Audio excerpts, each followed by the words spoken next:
going over the roles of parkour, so we're going to cover as many as we can. Knowing me as we'll just go with what both of us can do for right now. Some basic ones. Yeah. I can do 9, maybe 10, you can do somewhat close to that. Okay, so first we're going to go with the basic roll.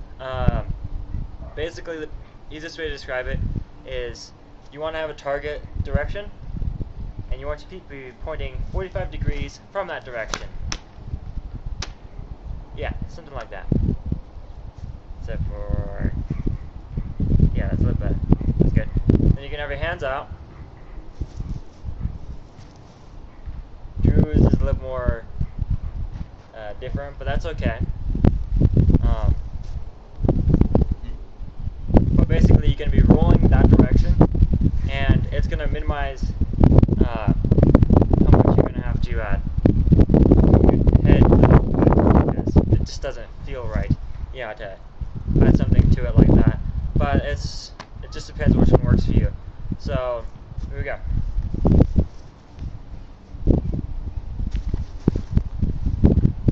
Okay, then I'll show you mine.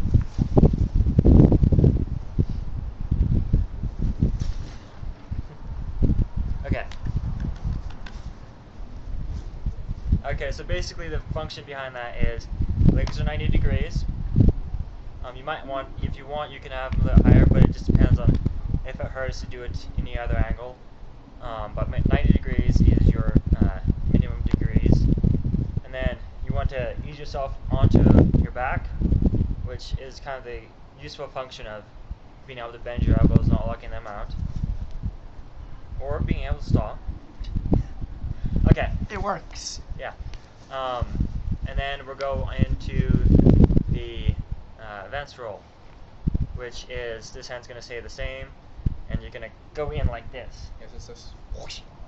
So a lot of people will say to go like try to pass their knee without touching it. A lot of times you don't even have to do that. You just have to have this motion down. But really, you want to really adjust that when you start trying to go bigger. Don't go like a certain height when trying to learn this roll right away. Try to work your way up to it like stair steps. You know, work your way up stair steps at a time. So really find a way to work out to it, because this one is, if people don't know how to roll, I know a lot of people that just go for it and a lot of other things, and if they don't know how to roll or don't roll enough, it just kills your legs. Example, our training. Yes, and some people, other people who do parkour free running in this town, they just don't know how to roll as much, so their legs, I just see them just walk around like they're in pain. Or they're just stupid. Yeah, okay, that works. Okay, so the advanced roll, team show first. Yeah, that works. But it really all depends on what you want to do. If you want to do, which shoulder you want to do to it. So my target is this direction. My feet are pointing that direction, which should be 45 degrees. And like it's just like a this, it's like sucking it in. yeah. It's just like, oh, sucking.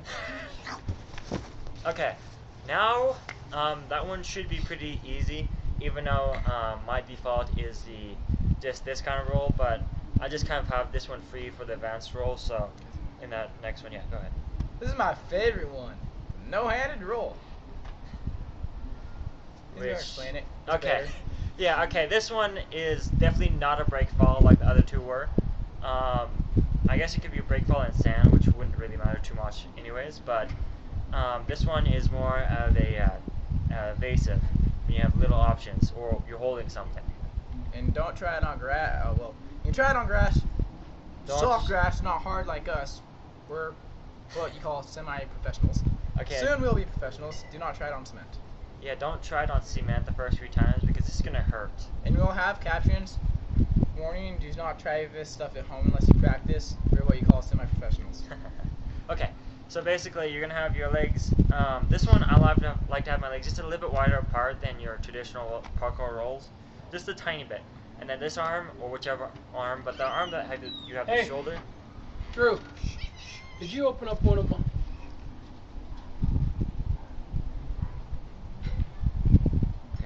Okay, so you can have the shoulder that you're coming in. You're gonna have this arm. You're gonna throw it down like that when you have your arm, have your legs bent. This one, since it is evasive, you might want to practice finding that perfect leg degrees. When you're starting out, you might want to have them below 90 degrees, but you really want to work up to having your legs 90 degrees above for this roll. But for it to be the true evasive, you're going to have to work on doing it without really depending on this anchor too much, but it's going to help you learn how to do it. Okay, so. Now I'm going to show one.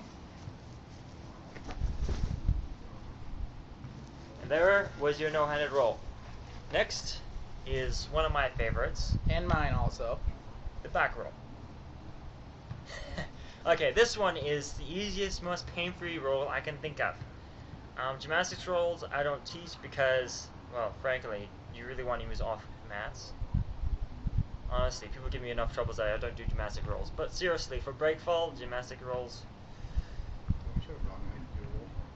Sure. Oh yeah.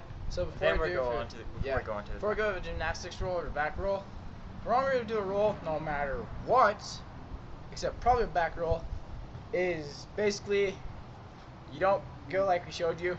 You go on your head, so you're just like, and you'll hurt your head and your back. Because the momentum is going to go straight up your spine, which is the biggest problem. The reason we go at an angle and have it go across our All back. the pressure's on your shoulder and it doesn't hurt.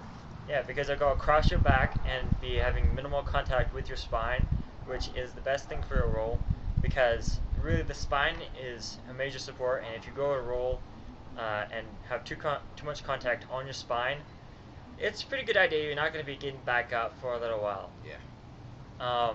But knowing how to do this roll and how to, kind of be light on your toes when you land is very important. I describe it like a spring where your toes really never lift off the ground, but your heels kind of do. If you watched, was it Time Warp? Yes, Time Warp. Time Warp. They show how he lands on his kind of toes, and they kind of for a few milliseconds his back of his heels touch. Yeah. But he's ever so light on his toes to bring him back up, which isn't very hard, but you need to train yourself. It's very stretching for the feet to be able to do that. So you're gonna have to work on that. But the back roll is very simple compared to the parkour roll. It's easy. Because I've done this off of places where he's done a traditional parkour roll, and that was pretty high. Mm-hmm. What was that, like 25 feet, maybe a little bit less? Yeah, it was a little bit less than 25 feet. We need to get that recorded sometime. Yeah. And I did a back roll while he did just a regular parkour roll, which is very good for both of our hands. So pretty much you're going to go into it, you're going to need your legs 90 degrees, but for how quick you're doing this, what you need to be worried about is how hard you hit your butt. So you can have your hands like right back here,